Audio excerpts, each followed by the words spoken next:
Tajan Kala Kadamaya Pite Tajan Sure Sagalunga Pama Sagama Hobam Palibada ne Sanwe needed Sanskrit look correct Takata Pada India Nainama Tonga Pada Sagata Kubo Eri Pada Sagaga Tinkranta Domo Tankamanta Yoshi Jin Sure Kupyonin Sure Dede Yare Sagalunga Nevido Yamariga Tinjam look Hojaraba Tinjam Sure Debega Bale look Isagalon a Debe Muye Debegaro Tinjam Sura Ne Honga Nevido Nidegu Kubione Academia Lotilu Mapa no Ne Hong Kong Sombido Nidegu Kubione a chamber Yamalu Jaro Missing La Pioni do Neve Kabat Jagre Yamaro Nissen The Evila Satoya Neha Tajan Ajani Shipiro Saliye Allah Ajani Dinedo Sangayani Ajani Sachayani Jaro Adet Sakonia Jaro Nisandi Tinjans Toti Pisi Matoti Pisi The Achagan was in Bradado Matabo Yaga Evila Sakonia so Veroba Pipi Yama Nisandi Matala in Biva no Evila Sakonia the Yama Nisandi Yamayanka Ajan Nayashi Yamayanka Ajat Yashi Dinimaratina Ajat Daro Logi Kesariba Didn't say Dretchapiro Tamatare then the Dinyani Kesari goes however and Logi Kesari Hello Logo to a Kesa Negaro Tiachek and Rosen Braytado Tantoya Chausen Agu Nichi goes so biro Tantoya Chausen Chakuni Yaudome to Sureka Gogo Piani Santepo Lorabo And it long to Tantoya Chausen Agu Nit, and it long to Baru locate the lady. The Yadamane Pianchi solution. Kudu ne Agudu do Baria Pumia the Le Sura, Sunset Chitake. Logi Siwa loaded Buguriha. Nimi a Sipa,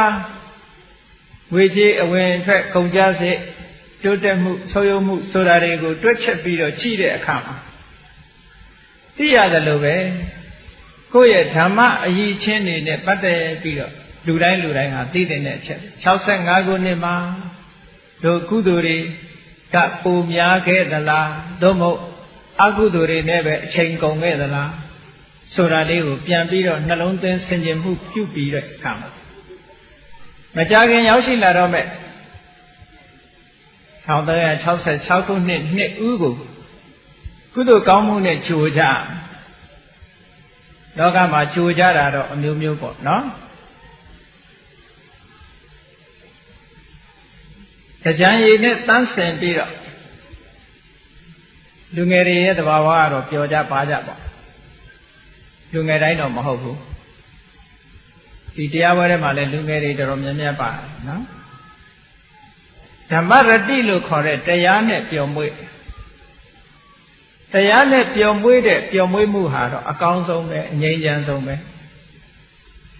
A Chagazar in a Piolo Shingaro. Senator Kariga, Shendra Bido Ladate, the Alon Diva. Chagazar in a Piome solution. Now, Soma, the Jani Begazabi Piode, Tadamia, the Enga Sheet, Miba, down, same chapsia. Vare Boguria, Leve, oh, but daughters had Chica Mima, Shimala, Miba Miaga, so in Toka Shija. Piore Bare Boguria, Leve, Tawara, Pionia, Hopu. A Jamate and Quimada Rekama, say Soja, Yamchicha, Sora Muli, Shita Piri. Oh, Deyawe Labido, Deyana Rajaro. မိဘတွေကလည်းစိတ်ကအေးလို့တရားဝဲမှာတရားနာအသိဉာဏ်တွေကလည်းတိုးငြိမ်ငြိမ်စိတ်စိတ်အေးအေးချမ်းချမ်းနဲ့ဉာဏ်ဖြစ်မှလည်းမပူရဘူးနော်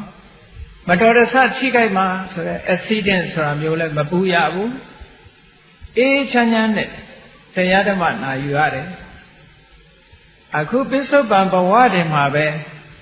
ဓမ္မနဲ့ပတ်သက်တဲ့ချမ်းသာဒုက္ခဟာလူရဲ့စိတ်ကိုထာဝရအေးမြစေတယ်ဆိုတာဒါသက်သေတာရကတစ်ခုပါပဲဒါကြောင့်မို့လို့65ခုနှစ်ကနေပြီးတော့66ခုနှစ်ကူးပြောင်းနေတဲ့အချိန်ကာလလေးမှာမြန်မာနိုင်ငံမြန်မာလူမျိုးတို့ရဲ့အစဉ်အလာယုံကြည်ချက်တစ်ခုကဘာလဲလို့ဆိုရင်တရားအခါမှာတရားမင်းဆင်းတယ်တဲ့တရားမင်းလူပြေကိုဆင်းလာတယ်ဆိုတာနဲ့ပတ်သက်ပြီးတော့လောကမှာဒီလိုယူဆယုံကြည်နေကြတော့လည်းပဲဘုရားမြတ်စွာဟောကြားတော်မူခဲ့တဲ့ပိဋကတ်30နိကေ9ပြဓမ္မခန္ဓာပေါင်း84,000ထိုဓမ္မခန္ဓာပေါင်း84,000ကိုဖွင့်ဆိုတဲ့အထက်ကရာတီကာစာအုပ်တွေထဲမှာဘယ်နေရာမှတော့မပါဘူး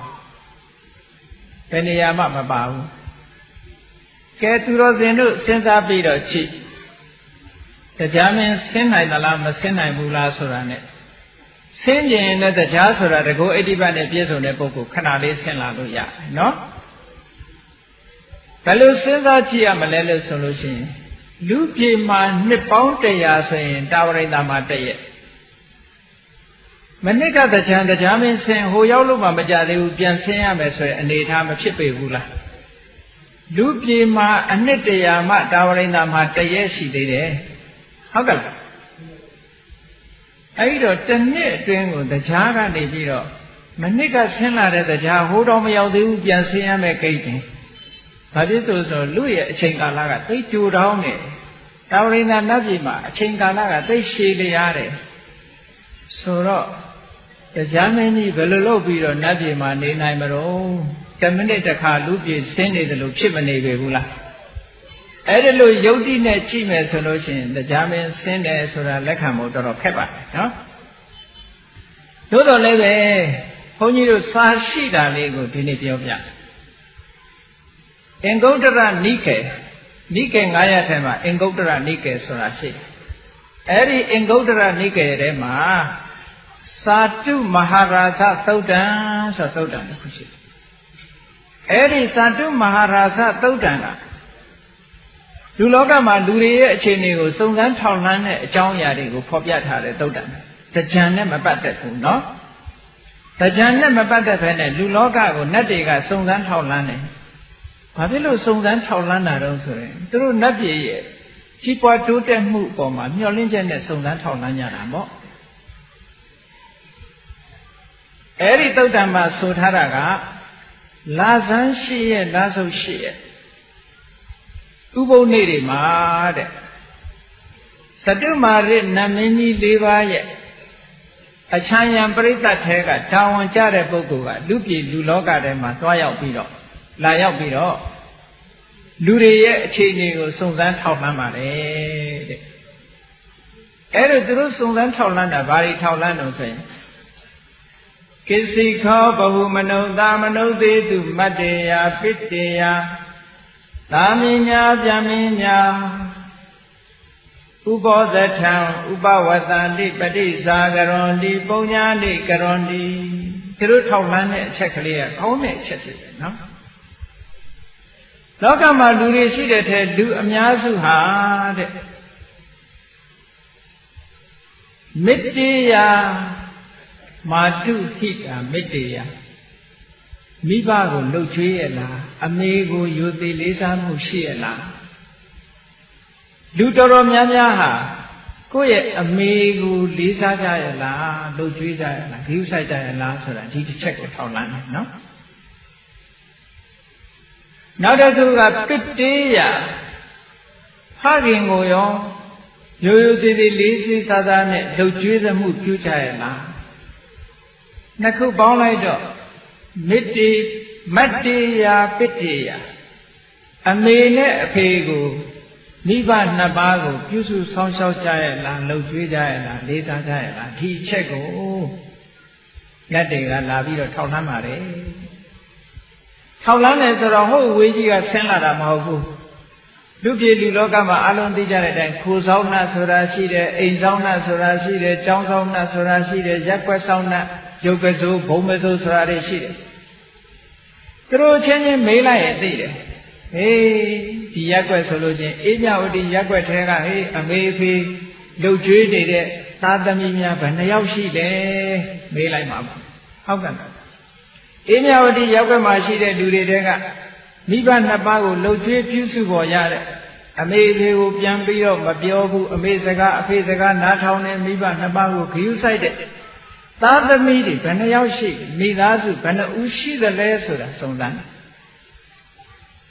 နောက်တစ်ခုကသာမင်ညာဗျာမင်ညာသာသနာတော်မှာသာသနာတာဝန်ထမ်းဆောင်နေတဲ့ယဟန်တွေဗျာမင်ညာမြတ်သောအကျင့်ကိုကျင့်ပြီးတော့သူတော်စင်ဖြစ်နေတဲ့ယဟန္တာပုဂ္ဂိုလ်သာသနာဝန်ထမ်းရှင်ယဟန်မွန်မြတ်တဲ့သူတော်စင်တွေအပေါ်မှာကောင်းတဲ့ပုဂ္ဂိုလ်တွေဒီရက်ွက်ထဲဒီမြို့ထဲမှာဘယ်နှယောက်ရှိသလဲ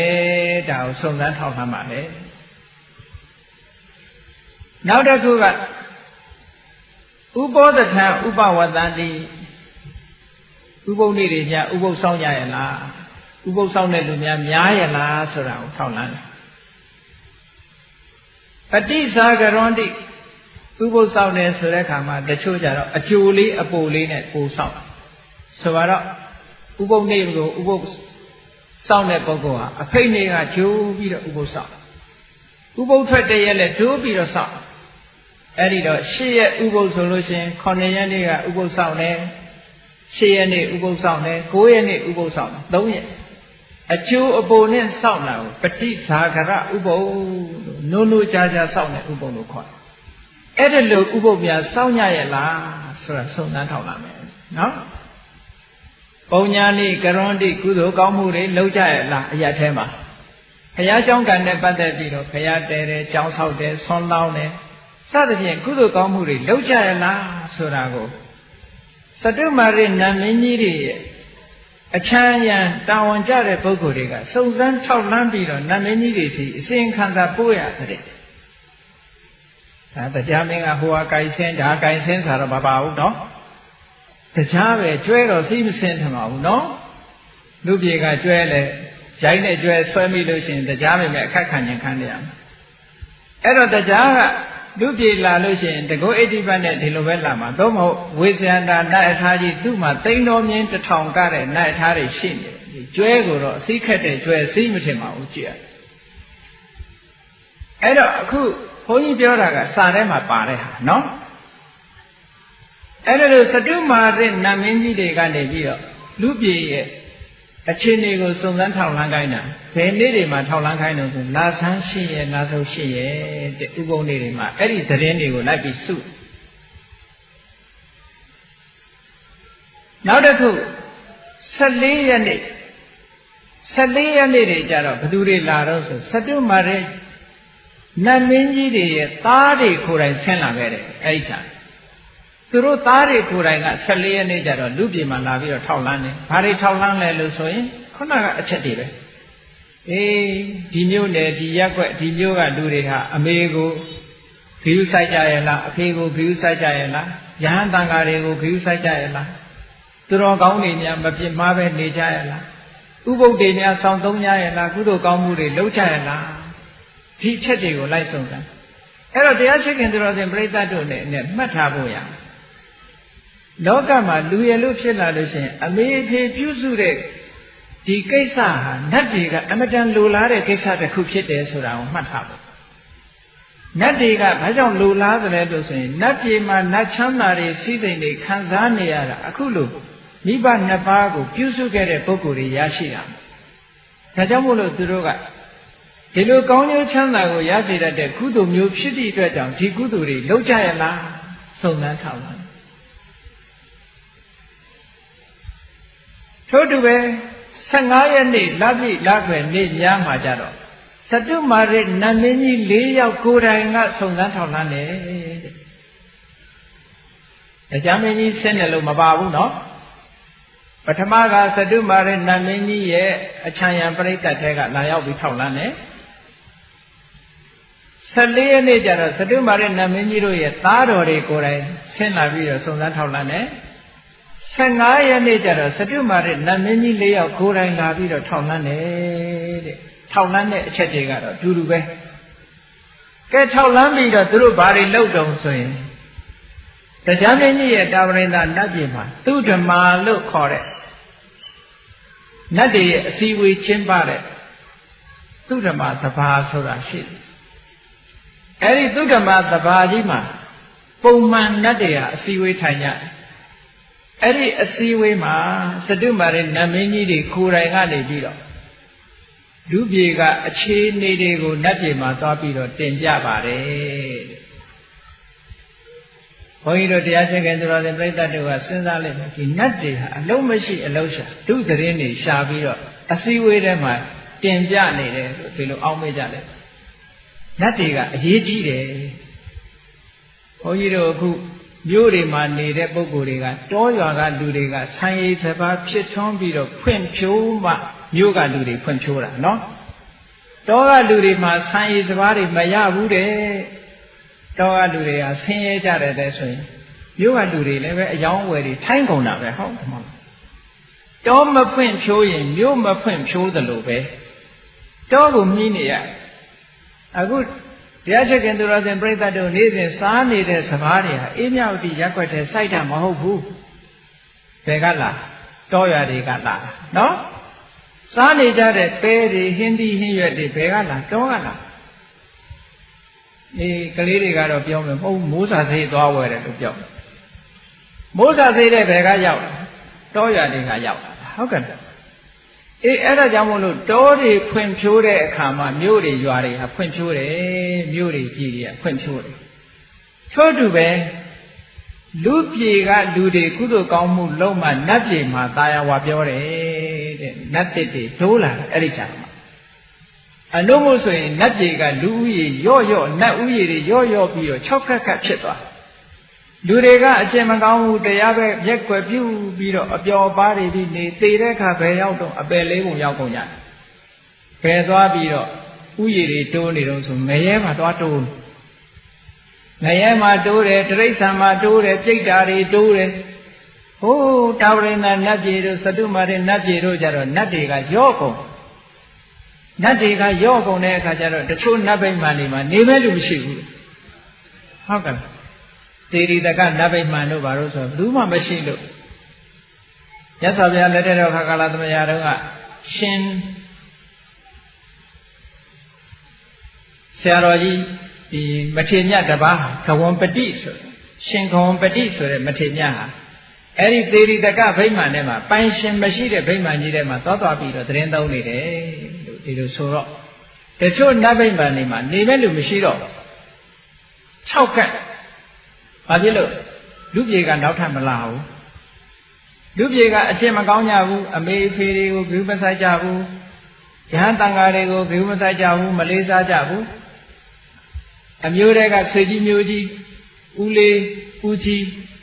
ကြီးတော်တော်စားဆိုတဲ့ကိုယ်ဆွေတဲ့မျိုးတွေကကြီးတဲ့ပုဂ္ဂိုလ်တွေကိုမလေးစားကြဘူး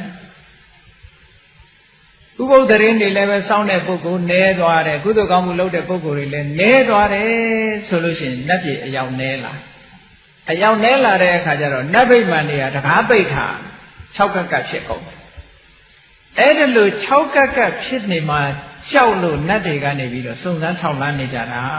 တဲ့သူတော်ဘာနတ်တွေအစည်းအဝေးမှာအစီရင်ခံစာတက်လာတဲ့အခါကျတော့လူပြေမှာကုသိုလ်ကောင်းမှုလုပ်တွေပေါ်တယ်လုပ်တဲ့လူတွေပေါ်တယ်မိဘနှစ်ပါးကိုယူသည်လေးစားတဲ့ပုဂ္ဂိုလ်တွေပေါ်တယ်ယဟန်တန်ဃာတွေကိုယူသည်လေးစားတဲ့ပုဂ္ဂိုလ်တွေပေါ်တယ်ဆွေတဲ့မျိုးတွေကလူကြီးမိဘတွေကိုယူသည်လေးစားတဲ့ပုဂ္ဂိုလ်တွေပေါ်တယ်ကုသိုလ်ကောင်းမှုပြုတဲ့ပုဂ္ဂိုလ်တွေပေါ်တယ်သတင်းသီလစောင့်ဖို့လဲလူတွေဟာမမေ့ကြဘူးလို့ဒီလိုများသတင်းကြားလို့ရှိရင်နတ်တွေကအစည်းအဝေးထဲမှာအိုးတောင်းလဲဩဘာပေးလိုက်ကြတာတဲ့ဘယ်လိုပြောကြတော့ဆိုဒိဗဝတဘောကာယပရိပုရိတန္တိပရိဟာယိတန္တိအတုရကာယဘောဥချင်းတို့ဒိဗကာယနတ်ပြည်နတ်ရွာတို့သည်ပရိပုရိတန္တိ ဥယေတူကားပြီး၍လာကြတော့မှာပါဟောဒုနတ်ပြေတော့နတ်တွေပြေတော့မှာပဲစီစီကားကားကြီးရှိတော့မှာပဲငရဲရွာတို့အပယ်လေးပုံတို့တော့6ကတ်သွားတော့မှာပဲဆိုပြီးတော့ဩတောင်းလဲနဲ့ပျော်ကြတယ်တဲ့အဲ့ဒါလို့မှမဟုတ်ဘူးလူပြေကတက်လာတဲ့အစီရင်ခံစာကိုကြည့်လိုက်လို့ရှင်လူတရားမှဥပုသ်ဆောင်တဲ့လူက10ယောက်တောင်မပြည့်ဘူးဆိုရင်ဟိုနတ်တွေကိုအစည်းအဝေးကြီးတစ်ခုလုံးငြိမ်းချသွားပါပြီနော်ဒုနတ်ပြေတော့6ကတ်ကဖြစ်တော့မှာပါပဲအဲ့ဒါလို့တဲ့စတုမာတဲ့တုတ်ပြရတာဟုတ်ကဲ့အဲ့တော့နတ်တွေရဲ့စီးပွားချမ်းသာတိုးတက်မှုနတ်ပြည်နောက်လောကရဲ့စီပင်မှုဆိုတာလူပြည်ပေါ်မှာတည်နေတယ်တဲ့နတ်ပြည်ရောက်နေတဲ့နတ်သားနတ်သမီးတွေဟာလူပြည်ရဲ့တန်ဖိုးကိုလူတွေတဲ့သိကြတယ်ဘုန်းကြီးတို့လူပြည်မှာနေတဲ့လူတွေကနတ်ဒီလူပြည်ရဲ့တန်ဖိုးကိုမသိတယ်လို့ဖြစ်ဘာဖြစ်လို့မသိတယ်လဲနတ်ပြည်မှာရောက်ပြီးတော့နတ်ချမ်းသာခံစားနေရတဲ့ပုဂ္ဂိုလ်တွေဟာလူပြည်တုန်းကဘယ်လိုကုသိုလ်ကောင်းမှုတွေလုပ်ခဲ့တယ်ဆိုတာသူတို့ကသိလို့ဒီလိုကုသိုလ်ကောင်းမှုလုပ်ခွင့်ဆိုတာလူပြည်မှာသာရှိတယ်နတ်ပြည်မှာမရှိဘူးဒါကြောင့်မို့လို့ကုသိုလ်ကောင်းမှုလုပ်လို့ရတဲ့လူပြည်ရဲ့တန်ဖိုးကိုနတ်တွေကအမတန်မှသိကြတယ်တို့မြန်မာနိုင်ငံမှာဟုတ်လားနိုင်ငံခြားထွက်ပြီးစီးပွားရှာကြတဲ့လူတွေလို့ပေါ့ဟိုဂျပန်ပြည်သွားစီးပွားရှာမယ်တဲ့အမေရိကန်သွားစီးပွားရှာမယ်တခြားနိုင်ငံတွေသွားစီးပွားရှာနိုင်ငံခြားထွက်စီးပွားရှာတဲ့အခါကျပြန်လာလို့ရှိရင်စီးပွားဥစ္စာတွေတိုးတယ်လို့တိုးတယ်လို့လည်းတိုးတော့ပေါ့လေ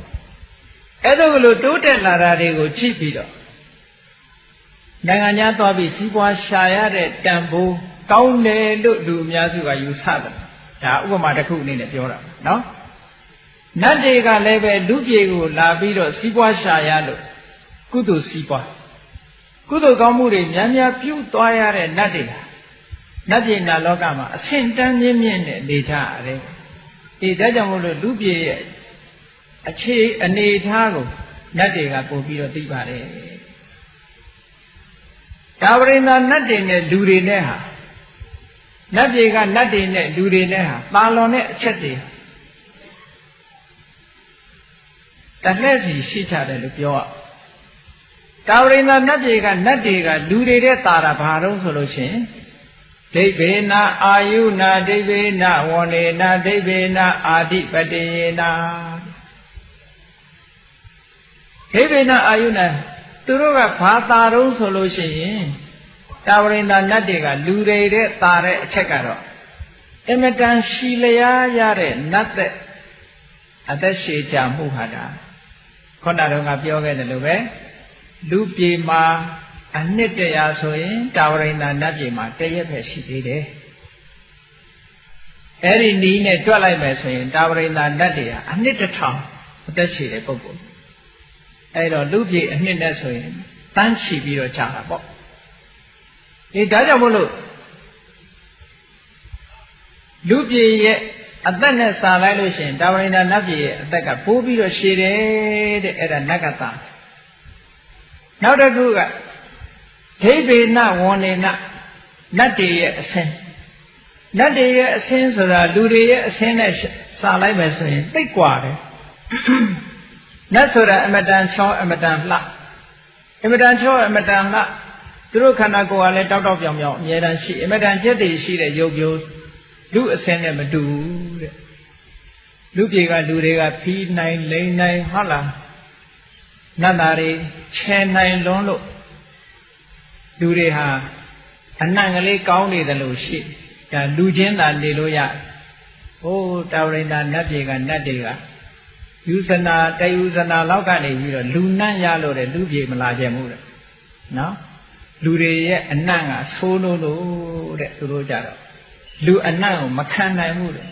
ဒီလိုဆိုလို့ရှိရင်တရားမင်းလူပြေဆင်းနှာခေါင်းပိတ်ဆင်းရလိမ့်မယ်နော်လူတွေရဲ့အနံ့မခံနိုင်ဘူးတဲ့ဘယ်ခဏခဏလာတော့ဒါဖြင့်ဗျာလူတဲ့ဝင်ပူးတဲ့နတ်ကတော့ဘယ်လိုနတ်တုံးလို့မေးစရာရှိတယ်အဲ့ဒီနတ်တွေကတော့အမတန်မှဘုံပစိုးနတ်လို့ဆိုတဲ့ထဲကပေါ့စိတ်ဓာမျိုးတွေကစတုမာတဲ့အောက်တန်းကျတဲ့နတ်တွေကသာလူကိုပူးမှာပါဟုတ်ကဲ့ဟ hô thét tán ra đấy thét cả nát đi cả rồi lú mà đủ bù này đi ta ra hô tiêu dân là lão cả cái anh nãy giờ đi rồi nó không bị này rồi bé quên bù vào cái đó nát đi rồi là anh ai giàu ai biển lên đủ đấy em đã mà lắp vào cho mua đấy à thì cái đấy à số ya bánh sai mua rồi là về nát đi cả tây bị rồi thêm nhẹ đủ đấy bánh sai mua đấy từ đó bánh sai mua chi số mua cả bù bị rồi anh ta đấy cái đó cái nát đi cả đủ đấy ta đấy chất tông cái gì đủ đấy cái đó nát đi đấy ta làm mà xíu là được rồi xíu tu ra tati mando ida vyama sariya wado tu raလူတွေကရဲစွမ်းတတ္တိရှိတဲ့နေရာကြတော့နတ်တဲ့တာတဲ့နော်တတ္တိကောင်းတဲ့နေရာမှာလူကနတ်တဲ့တာတဲ့အလွန်တတ္တိကောင်းကြံ့ကြံ့ခံဆင်းရဲခံနိုင်တယ်ပေါ့သူကဒါကြောင့်မလို့သူရာရဲစွမ်းတတ္တိရှိတယ်နောက်တစ်ခုကတတိမန္တောလူတွေကတတိကောင်းတယ်တဲ့နတ်တွေတဲ့တောင်လူကတတိကောင်းဆိုပဲဟုတ်တော့ဟုတ်တယ်တရားမင်းကြီးတစ်ခါတော့ကအရှင်ဘုရားမြတ်စွာဘုရားကိုလာမေးတယ်တဏှာကုံနဲ့အချက်ဟောပြလိုက်တော့သူသဘောကျပြီးတာရုခေါ်ပြီးတော့နတ်ပြည်ပြန်တက်တယ်အဲ့ဒီတာရုခေါ်လိုက်တဲ့အတန်ကိုဘယ်သူကကြားတော့ဆိုလို့ရှိရင်တစ်ဖက်အခန်းမှာသတင်းသုံးနေတဲ့ရှင်မောက္ကလန်ကကြားလိုက်ဟေးတာရုခေါ်သွားတယ်ဘုရားဗာတရားဟောလိုက်တယ်ဆိုတော့မကြားလိုက်ဘူးတရားကြီးကတာရုခေါ်လိုက်တဲ့အခါဒါတော့တရားဟောလိုက်တာနေမှာပဲငါဘာတရားဟောတော့လိုက်မေးဦးမှာပဲဆိုပြီးတော့တရားမင်းကြီးလည်းနတ်ပြည်ရောက်နောက်ကရှင်မောက္ကလန်လိုက်သွားပြီးတော့ဟိုလည်းရောက်ရောတရားမင်းကြီးကရှင်မောက္ကလန်လည်းမြင်လိုက်ရောလန့်သွားတာဟာရှင်မောက္ကလန်လိုက်လာပြီခုနကတရားမေးတော့မှာပဲစဉ်းစားတော့ခေါင်းကိုခြာတစ်ပတ်လေတော့မေးသွားပြီခုနကဖះဟောလိုက်တဲ့တဏှာသင်္ခေယဆိုတဲ့ကျင့်စဉ်ကိုသူဘာလို့မှအစားခေါ်လို့မရတော့ဘူး။နောက်ကြတော့မှရှင်မမောက္ကလန်ကတကိုးတော်နဲ့သူနေတဲ့ပြတ်တတ်ကိုကင်လှုပ်လိုက်တဲ့အခါမှာကြောက်ပြီးတော့အဲ့ကြတော့မှပေါ်လာတယ်နော်။အေးတတိကြတော့လူတွေကပို့ပြီးတော့ကောင်းပါလေ။ဘာဖြစ်လို့လူတွေကနတ်တွေတဲ့ပိုတတိကောင်းလို့ဆိုတာအထက်ကရာကအကြောင်းပြထားတာရှိတယ်နတ်တွေဆိုတာဒုက္ခဗဟုလအလွန်ကိုချမ်းသာတယ်တဲ့သိချမ်းသာသည့်အတွက်ကြောင့်တတိအားနည်းသွားတယ်ချမ်းသာဒုက္ခတွေသိများနေသည့်အတွက်ကြောင့်တတိအားနည်းသွားတယ်ငရဲသားတွေကြတော့ဒုက္ခသိကြီးတယ်တဲ့ဆင်းရဲဒုက္ခတွေနဲ့ကြီးကျုံနေရတယ်သူတို့လည်းပဲတတိအားနည်းသွားတယ်လူကြတော့ဘာဖြစ်လို့တတိကောင်းတော့ဆိုရင်ဒုက္ခတလဲဒုက္ခတလဲချမ်းသာတလဲဆင်းရဲတလဲလူကစုံတဲ့နော်ချမ်းသာတဲ့အခါချမ်းသာလိုက်ဆင်းရဲတဲ့အခါဆင်းရဲလိုက်ဆိုတော့လူကတတိပိုကောင်းတဲ့အလှည့်အပြောင်းကလေးနဲ့မဟုတ်ကလားအလှည့်အပြောင်းကလေးတွေဆိုတော့တတိပိုကောင်းသွားတယ်လို့အထက်ကရာမှာဒီလိုအကြောင်းပြတာအေးတတိကောင်းတဲ့နေရာမှာလူတွေကနတ်တွေတဲ့တာနောက်တစ်ခုသာတာတော့ဣဒဗြဟ္မစရိယဝါတော်တဲ့မြတ်စွာဘုရားရဲ့သာသနာတော်မှာတရားကျင့်ခွင့်ညတော်အချင်းကိုကျင့်သုံးနေထိုင်ခွင့်ရတာလူပြည်မှာအဲ့တော့စဉ်းစားကြည့်လေနတ်ပြည်ကနတ်သားတွေဒုံလဘယဟန်တက်ချင်တယ်ဆိုလို့တက်လို့ရမှာမရဘူးနော်ဒုံလဘယဟန်တက်ချင်လို့မရဘူးဥပုသ်ဆောင်ဖို့တောင်ခက်ခဲဥပုသ်ဆောင်ရင်တရားမင်းကြီးက950ဇတ်ထဲမှာလူပြည်စိတ်နဲ့လာရတယ်ဥပုသ်ဆောင်ရင်ဟိုမှာဥပုသ်ခဏကျိုးလိုက်နေဟုတ်ကဲ့ဒါကြောင့်မို့လို့ကုသိုလ်ကောင်းမှုလုပ်ဖို့ဆိုတာအကောင်းဆုံးနေရာလူပြည်ဖြစ်ပါတယ်အခုလိုအကောင်းဆုံးနေရာရောက်ရတဲ့နဲ့ဘုန်းကြီးတို့တရားချက်ခင်တော်စင်ပြိတ္တတဲ့လိုက်ပြီးတော့ချိလိုက်ကဘာမှာဒီကနေ့ကဘာမှာတန်ပေါင်း9000ကျော်ရှိတယ်လူဦးရေတန်ပေါင်း9000သောလူဦးရေတွေကဘုရားဘာသာဟာ2တန်းတောင်ပြည့်ချင်မှာပြည့်မှာပါအဲ့ဒီဗုဒ္ဓဘာသာ2တန်းထဲကလည်းပဲတရားဓမ္မနဲ့ဥပုသ်သတင်းနဲ့ဆောင်းနိုင်တဲ့ပုဂ္ဂိုလ်ဘယ်နှယောက်ရှိအဲ့ဒါမှနည်းတယ်နော်အဲ့တော့လူဘဝမှာအပျော်အပါးနဲ့နေစဉ်ကုံဆုံးပြီးတော့နေကြတယ်တဲ့လူဘဝတန်ဖိုးရှိတဲ့လူဘဝဟာတန်ဖိုးမဲ့တဲ့အနေအထားမျိုးတန်ဖိုးရှိတဲ့လူဘဝကိုတန်ဖိုးရှိအသုံးမချတဲ့ဖြင့်အချိန်လေးအလဟတကုန်သွားကြတယ်ဒါကြောင့်မို့လို့မြတ်စွာဘုရားက မနုဿလဘံလတ္တနာတတ္တမေသုပဝေတိတေယေခဏံနာတိကိစ္ဆန္တိအတိနာမင်းတိတေခဏံတတ္တမေသုပဝေတိတေသူတော်ကောင်းတရားကိုဟောကြားနေစဉ်ခါကာလသမယမှာတတ္တမေသုပဝေတိတေသူတော်ကောင်းတရားကိုဟောကြား၍သာသနာတော်ထွန်းကားနေတဲ့အခါသမယမှာမနုဿလဘံလတ္တနာအမတံမာရခဲ့လာတဲ့လူဘဝလူခန္ဓာကိုရရှိကြပါကုန်လျက်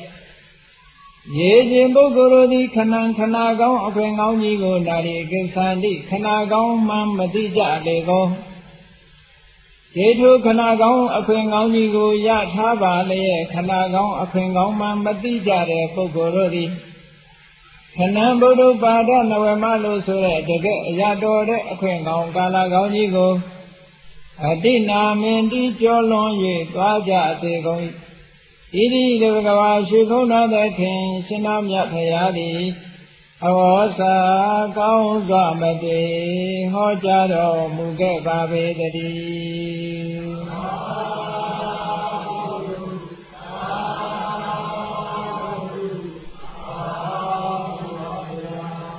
ကဲလိုက်ပြီးတော့ကြည့်လိုက်လူပြည်လူလောကမှာမြတ်စွာဘုရားရဲ့သာသနာတော်ထွန်းကားနေတဲ့အချိန်ကုသိုလ်မျိုးစုံဒါနကုသိုလ်လည်းလုပ်နိုင်တယ်သီလကုသိုလ်တွေလည်းဆောက်တည်နိုင်တယ်ဘာဝနာကုသိုလ်ဆိုတဲ့အကျင့်တွေလည်းကျင့်နိုင်တယ်ဒီလိုအခွင့်ကောင်းကာလကောင်းကြီးနဲ့လူဘဝရနေရတဲ့နဲ့အဲ့ဒီအခွင့်ကောင်းကိုတရားဓမ္မအတွက်အသုံးမချပဲနဲ့ပျော်ကပါကစားကအိတ်ခါနဲ့အချိန်ကုန်ပြီးတော့လူဘဝတက်တန်းကုန်ဆုံးသွားမယ်ဆိုရင်ဘယ်လောက်နစ်နာလဲအလုံးကိုနစ်နာပါဘာဖြစ်လဲလဲဆိုရင်ဘာနဲ့ဥပမာတူတော့ဆိုလို့ရှိရင်မိဘလက်ထက်ကရှာထားလို့ရထားတဲ့ပစ္စည်းလေးတွေထိုင်စားလို့ကုန်သွားပြီးတော့ဘာမှမကြံလို့ဆင်းရဲဒုက္ခရောက်သွားတဲ့လူနဲ့တူတူပဲနော်ထိုင်စားတာနဲ့ကုန်သွားတယ်ဘာတစ်ခုမှရှေ့တိုးတက်လာမှာမဟုတ်ဒါကြောင့်မလို့လူဘဝရလာတဲ့အခါမှာအလွန်တန်ဖိုးရှိတဲ့လူဘဝရလူဘဝတန်ဖိုးကိုဘယ်သူတွေကသိနတ်တွေကသိဒါကြောင့်မလို့နတ်တွေကသူတို့နတ်သားတွေကိုချင်းချင်းအမှားစကားပြောတဲ့အခါမှာဘယ်လိုပြောတယ်လဲဆိုပါတော့တာဝရိန္ဒနတ်ပြည်တို့အထက်နတ်ပြည်တွေမှာနတ်သားတစ်ယောက်ဟာတက်တန်းကုံဆုံးလို့သုတိစိတ်ကြတော့မယ်ဆိုလို့ရှိရင်ပုပ္ပနမိတ်ရှေ့ပြေးနမိတ်ကလေးတွေပေါ်လာတယ်နော်ဒီပြည်မှာတော့ပုပ္ပနမိတ်တွေကအများကြီးသေုံသွားဆက်လိုက်လို့ HIV တွေ့ပြီဆိုရင်ပုပ္ပနမိတ်ပဲပေါ့နော်ဘာယောဂညာယောဂအခုပေါ်ပါပုပ္ပနမိတ်တွေအဲ့ဒီမှာတာဝရိန္ဒနတ်ပြည်ရဲ့ပုပ္ပနမိတ်ကတော့နတ်တွေမှာပြတယ်ဒီနတ်သားသုတေတော့မယ်နတ်ပြည်ကသုတေတော့မယ်ဆိုလို့ရှိရင်ပုပ္ပနမိတ်ပြဘာတွေပြလဲလို့ဆိုရင်မာလာမိလာယန္တိမာလာဆင်ထားတဲ့ပန်းကုန်းတွေဟာလည်းမိလာယန္တိညှိုးနွမ်းတဲ့အောင်ဖြစ်၍လာကုန်၏နတ်တွေဆိုတာပန်းဆင်ထားတာနတ်တွေကခေါင်းမှာပန်ထားတဲ့ပန်းသို့မဟုတ်လက်ဘင်းမှာဆွဲထားတဲ့ပန်းတစ်ခါဆင်တစ်ခါပန်ထားဘယ်တော့မှညှိုးတယ်မရှိဘူးတဲ့နတ်ပန်းဟာဘယ်တော့မှမညှိုးပန်းကလေးညှိုးသွားပြီဆိုလို့ရှိရင်ဒီနတ်ဟာသေတော့မယ်ယောဂဝင်လာပြီပေါ့ဒီနတ်သေတော့မယ်ဒါပုပ္ပနမိတ်တစ်ခုပဲဝဋ္ဌာနိကိလေသာနိဝဋ္ဌာနိဝဋ္ဌာတဲ့အဝဋ္ဌသာတို့ဟာကိလေသာနိနွမ်း၍လာကြလေကုန်ဝဋ္ဌာတဲ့အဝဋ္ကလည်းခါတိုင်းလို့တောက်ပြောင်မဟုတ်ဘူးနည်းနည်းပေးပေးရီရီဖြစ်လာလူတွေကြတော့မဟုတ်တရားဝနှစ်ရက်ကိုခေါ်လိုက်လျှော်လိုက်ရတော့မပြောနဲ့တော့နော်3-4ရက်ဆက်ဝလို့ရှိရင်သူနာဘယ်သူမှကတ်တော့မှာမဟုတ်အဲ့တော့တရက်လောက်ဝတ်လိုက်တာနဲ့ပဲလူရဲ့အဝတ်ကနန်းဆော်သွားပြီနွမ်းသွားပြီနတ်ပြည်ကြတော့အဲ့လိုမဟုတ်ဘူးဝတ်ထားတဲ့အဝတ်တစ်ခုရာဇပံအမြဲတမ်းစင်ကြယ်နဲ့နတ်ပြည်မှာဟုတ်လားအိုမိုးတို့ဆိုးဆိုးတို့လည်းဘာမှမလုပ်ဆက်ပြန်မဟုတ်နေဘယ်တစ်ခုမှမလုပ်အဝတ်ဖို့ဆရာလည်းမလုပ်ဘူးဟုတ်ကဲ့အဝတ်ဖို့ဆရာမလုပ်ဘူးအမြဲတမ်းအဝတ်ဟာအသက်ချက်ချွတ်တစ်တွင်ပြီးတော့နေတယ်အဲ့ဒီထဲကအဝတ်ကလေးကနွမ်းလာပြီဆိုလို့ရှိရင်ဒီနတ်ဟာသေတော့ဒါနမိတ်တစ်ခုပဲ ဝတ်ထားတဲ့အဝတ်ကလေးနွမ်းလာပြီပေးလာပြီဆိုလို့ရှိရင်သေဖို့ပဲနောက်တစ်ခုကကိစေသေတာမௌသန္တိကိစေဟိလကတိကြတော်မှာသေတာချွေတို့သည်မௌသန္တိယိုထွက်၍လာကုန်ဂျိုင်းကြားချွေယူလူပြေမှာဂျိုင်းကြားချွေယူလို့သေမယ်ဆိုရင်တော့လည်းပဲနော်အခုလိုလွေရာကြီးအိုက်လိုက်တာဂျိုင်းကြားကမကဘူးတကောလုံးချွေကိုကြိုက်ကြိုက်ချနတ်ဆိုတာကြတော့နတ်ခန္ဓာကိုယ်ကချွေမထွက်ဘူးတဲ့ချွေမထွက်ဘူးဆိုတော့နတ်တွေကအဲရကောင်းတဲ့ညနေလို့လားမသိဘူးနော်လူပြေလို့မီးခဏခဏပြက်နေရင်တော့ဒီအဲရကောင်းလည်းအေးမှမဟုတ်ပါဘူးအဲ့တော့နတ်ပြေကနတ်တွေကတော့ချွေမထွက်ဘူးတဲ့ချွေမထွက်တဲ့အတွက်ကြောင့်ချွေထွက်လာပြီဆိုလို့ရှိရင်ဂျိုင်းများကချွေးစက်ကလေးကျလာစို့လာပြီဆိုရင်ဒီနတ်ဟာသေဖို့ပုပ္ပန္နမိတ်တစ်ခုဖြစ်လာတယ်အဲ့ဒါပုပ္ပန္နမိတ်တစ်ခုဘုရားရှင်မှတ်ထားနော်နောက်တစ်ခုကဘာဖြစ်လာအခုဘယ်နှခုရှိသွားပြီတော့3ခုရှိသွားပြီနော်ပန်ထားတဲ့ပန်းနေညိုလာတယ်အဝတ်တွေကနွမ်းလာတယ်နောက်ပြီးတော့ချွေးထွက်လာတယ်ဂျိုင်းကချွေးထွက်လာကာယေဒုဗ္ဗနံဥက္ကမတိကာယေခန္ဓာကိုယ်၌ဒုဗ္ဗနံမလမပအခြေအနေသည်ဥက္ကမတိဖြစ်ပေါ်၍လာခန္ဓာကိုယ်မှာအယုတ်ဆိုးအကြီးတန်တာလေးတွေပေါ်လာတယ်တဲ့ပယေလေးတွန့်တာလေးတွေမလေးလူပြေမှာတော့ပေါ်လာအများကြီးပဲခေါင်းပေါ်ကသပင်းကတစ်ချောင်းပြီးတစ်ချောင်းဖြူသွားဖြူကိစ္စမရှိဘူးဖိမဲဆိုးလိုက်သိတာနော်ဗဇက်ကသွားကတစ်ချောင်းပြီးတစ်ချောင်းပြုတ်ထွက်ကိစ္စမရှိဘူးသွားဆိုင်ဆရာစီသွားပြီးစိုက်လိုက်သေးတာနောက်ပြေကြတော့အဲ့လိုမဟုတ်ဘူးအခြေအနေလေးခန္ဓာကိုယ်မှာယွင်းလာပြီဆိုရင်အဲ့ဒီနာသိတော့လူပြေကတော့ယွင်းလည်းမသိပါဘူးနော်သပင်းလေးဟုတ်လားတစ်ချောင်းမကပါဘူးအကုန်လုံးဖြူသွားတယ်ကိစ္စမရှိဘူးအကုန်လုံးဖြူသွားတယ်ကိစ္စမရှိဘူးသွားတွေလည်းပါဇက်ထဲရှိတာအကုန်ကျွတ်သွားကိစ္စမရှိဘူးမသေးသေးဘူးပယေတွေတွန့်နေတိုင်းတွန့်မသေးသေးဘူးလူပြေကနတ်ပြေကြတော့အဲ့လိုမဟုတ်ဘူးတဲ့နည်းနည်းလေးအသားကလေးညိုသွားပြီနော်ဝဲ66ကလေးဖြစ်လာပြီဆိုရင်ဒီနတ်သေးတော့မယ်ခါတိုင်းဝင်းဝါဆိုအိနေတဲ့နတ်ရဲ့ခန္ဓာကိုယ်အသားအရည်လေးတွေကနည်းနည်းလေးပဲရုပ်ဆင်းလေးပြက်လာတယ်ဆိုရင်သေဖို့ပဲတဏ္ဍမိတ်တစ်ခုပဲနောက်တစ်ခုကဘာလဲလို့ဆိုလို့ရှိရင်တကေဒေဝဒေဝသနေနာဘိရမတိဒေဝနတ္တိတကေဒေဝသနေမိမိနေတဲ့နတ်ဘိမှန်မှာနတ်ဘိမြရတိပြောမပြောတော့ပါကိုနေရကိုမပြောဘူးတဲ့ဟိုသွားခြင်းစိတ်ဒီသွားခြင်းစိတ်တွေဖြစ်လူတွေမှလည်းအဲ့လိုဖြစ်တတ်တယ်နော်နေရထိုင်ရတာမပြောဘူးဆိုရင်အဲ့ဒါပြောင်းကျင်လာတဲ့သဘောပဲဟုတ်လားနေလို့ထိုင်လို့ဘာလို့မဟုတ်ပြောကိုမပြော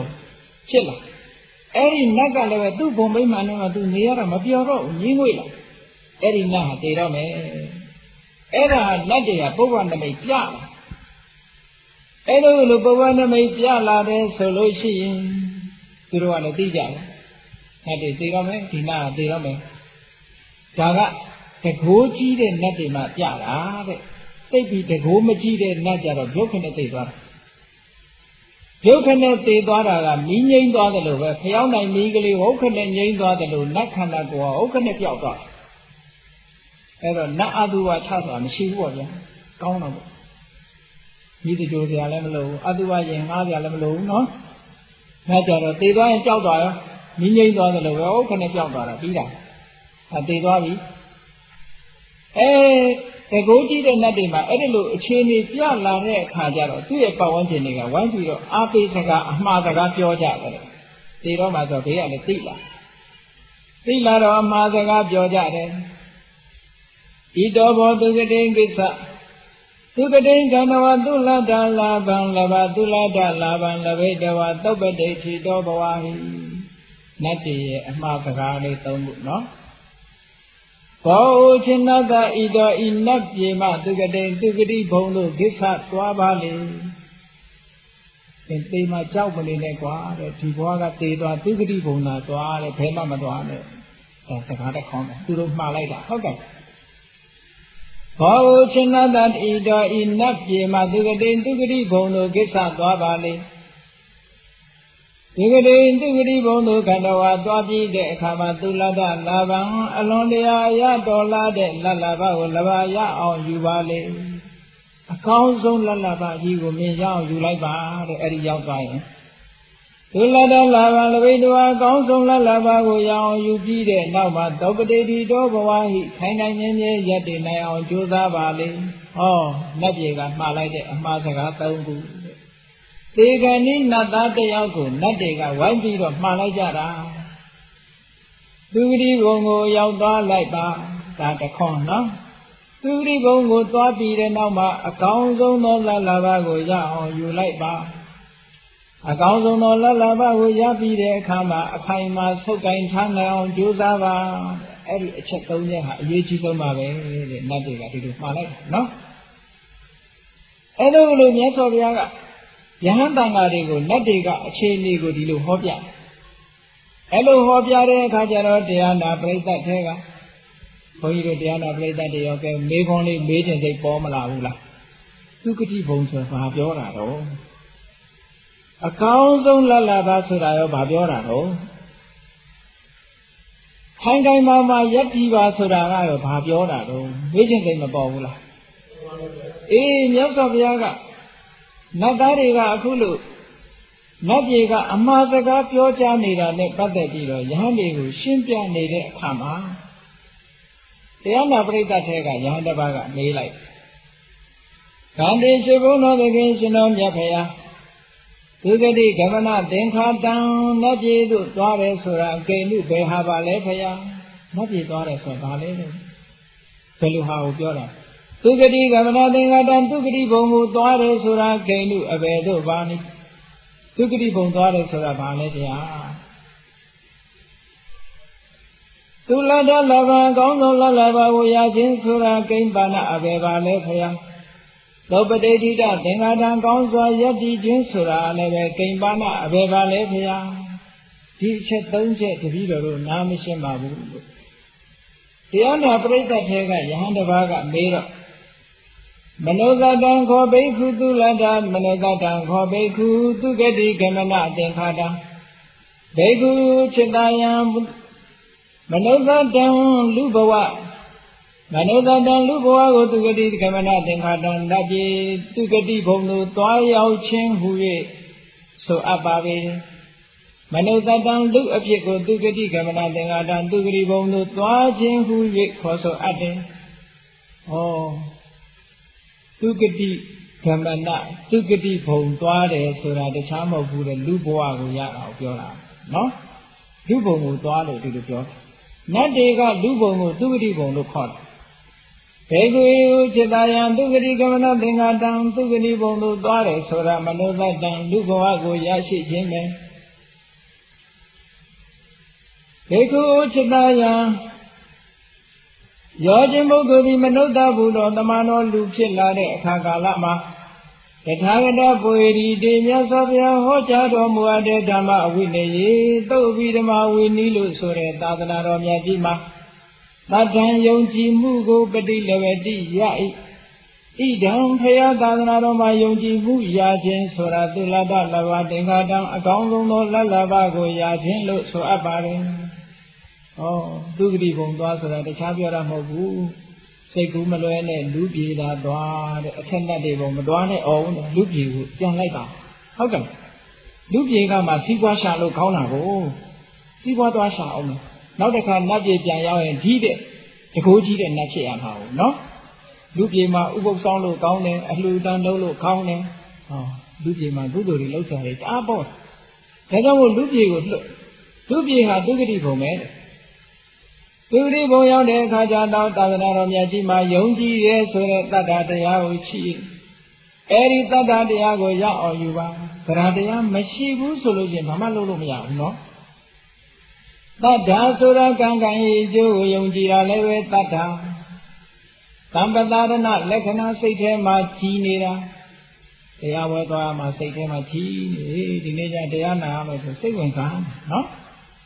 စိတ်တွေကြီးနေတယ်သူတို့ကောင်းမှုလုပ်ရမှစိတ်ကြီးနေတယ်ဟာကြံနေဆိုဥပုသ်သတင်းဆောက်တည်ရမယ်ရိတ်တာဝင်ရမယ်တရားထိုးရမယ်စိတ်တွေကြီးနေတယ် Tata Daya Chilla Lucian, Luya say her chi. Say Machi Lucian, Lua Gudo come alone. Go send that the Katia and say Machi Malin Chindi Lucian, Gudo alone, no? Other say Machi Wusura body of Yom. Tamago, I only rema. Yojane, Pazan, say Dinia, Nelucian, say Machi. Yojane, no? Yore Surabar. Yesiva Ayo and the Sunday Chibi Barabara Chibi of Piora. Naragale Suzunan the Chindan lady, Natam beat of Piora. Nakongam Wijane and Nan lady will nan should beat of Piora. Lea le Kondo Yaya Miakli, Sata beat of Piora, Kanagoale, a Chidwe lady let Piora. Tao Kamakuna, Kamakuna, Kamatu Kama call it, no? Eri Kama Chandari Boma say Sangari Pianira o Kamit Sandalo Kore. Eri Kamgoni Lula Jenire, Georgian Pazine, say Sandari, Miami Me Solo Shin. Kamit Sandasura, Niwarana, Kudo Diari Machi, I'm so big like he. Kudo Diari, more than I know, block it on. How come? Kudo Diari say to him, I'm a born at all. Georgian Pazin needed Bobo Dia, Ubo Samba. Samu. How can at your body will never do my Ubo Samba now? Eh, you need a living show to you over the hour than long. Eh, Kamis Sandalo so that Georgian Pazin Sandari, Chune Bima, the hour Yara, no? Eda Jamolo Chune line 9 Dada, the Aya, Swan Adakuba. How can Nivarana Diari Pesapia Nina, Tada Diaga, Pesapia Nina. Now they put Nivarana. Lurega, Aluja Lucian, Pioni. Alu Majabu solution. Matemanapship. Era Jabara look no? Ayon Boma Mimi Chinese de Kama Kami Sanda. Machain Nidalo Alu Majabu, Mone solution, Jabara. Jai Majai, Naku Pramala. Eh, Machai Buso, say a low macha, say two need a bogo diana, Tiawala Malana, who could come with a Malona. Say a low macha, no? So do it, China made a good Okamu must say Ari Cha needed. Good Okamu Loa must say my Wenza, say my Babu. Say they don't so needed, China made a look call it, no?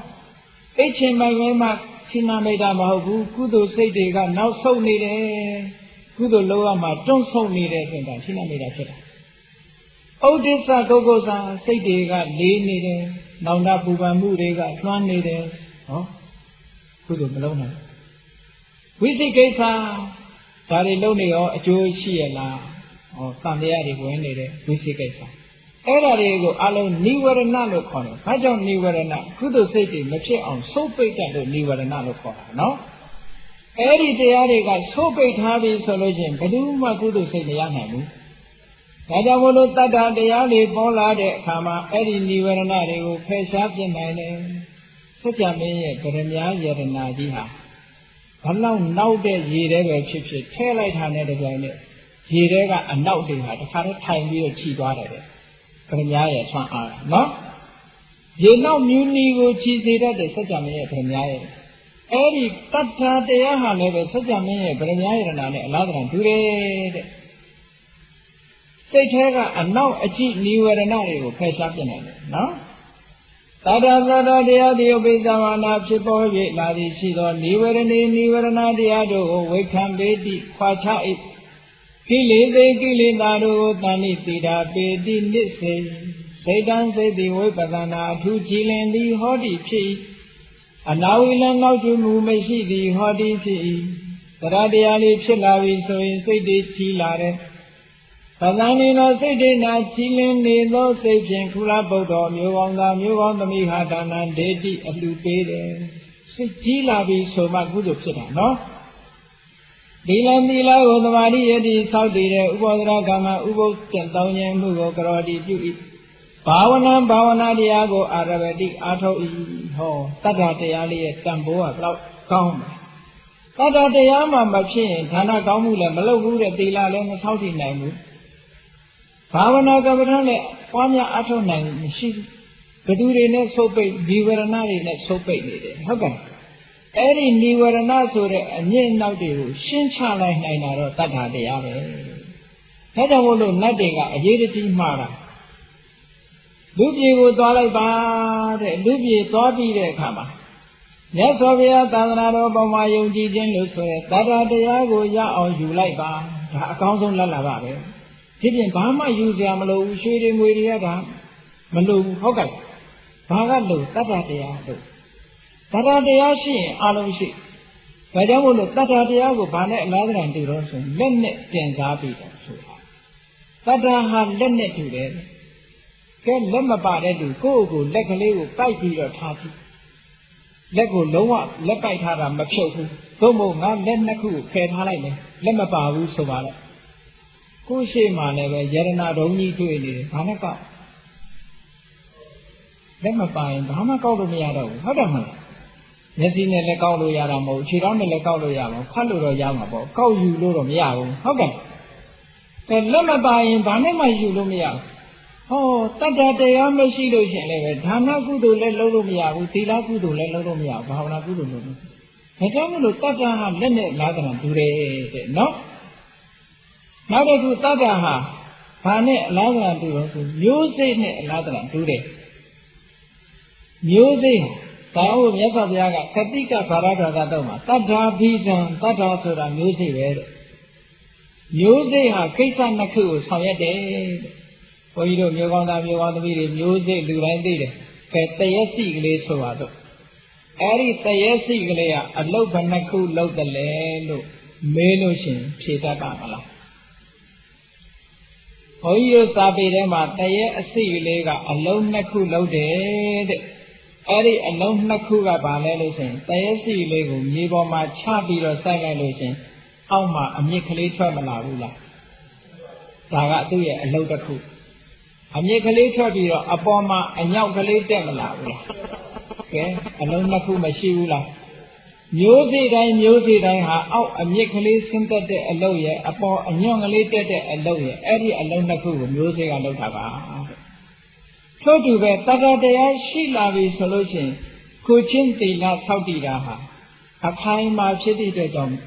A mere 10 and a 2 by the Kuchinti la Kudo Gomuri, another and two. Tata Shilayan, Tila option, a mere 10 lade. Tamata Vipatana, a chain option, and young Tepare. Oh, Tata, the Tagamu music and 2 day looking job. Eris Tata Sure Lalabaru, now you like Balu, Nadiga, Masaka Piora, no? Hello. Tata Sure music Lego Young Lalaba Lego Young Yude. Council Lalaba so that the Chamo Tata de Yaba, Pajon Nosin, Tata de Yashima Garden, Kudo Gamu Manaya Lona, Kudo Gamu Loma Konyu Chanas Yane. Yazada Jendadi, the Hagadinia Sabiana and the way to went the Gala. Mulazada Baladita, amid the Puerti Bido. Tala Kangay, Adna, Haria, Damani, Nawa, Yamani, Nawa, Dewi, Nawa, Mari, Nawa, Yamuna, Gina, Siwa, Logatame. Dewi Nawa, Nadilago, Mari, Nawa, Manadilago, Yamina, Yamuna, Yamadilago. Logatame, Logana, Gina, Simizu, the Yokama, Adna, Haria, Pesha, Bido, Babina, Dala, Kanye, the Radia, Shiame. Radia, along Kanye, no? Kanye, the Radia, Shiva. The Radia, Shimokalanga, Dama, Amamakan, the Bushing Adam, Amamakan, I moved the Radia, Hogal. Jabuja, Mola, Shinti Willi, and Medo, Topawaka. Shinti Willigo, Keke, and Pagea. Emetama, Mansin, Shinti Willi, Pagea. Lalabama, Chinchado, Ebeya, Shinti Willi, Matif. No? Two Medo, two go move fire, along with Keke, Fire. Era Jamolo. Shinti Willi, allowing move fire, la bide, Kama, Cornetti, Payamushi, the Tangari, something in it. Penino, the Gata Ura, the Chubi of Penhana, Chile. Eddie the Gaga, but the Gaga also, Shimamakan in the Gacha. Yes, Aviaga. Shinti Willigo, Uza Bede, cái máu cái lăng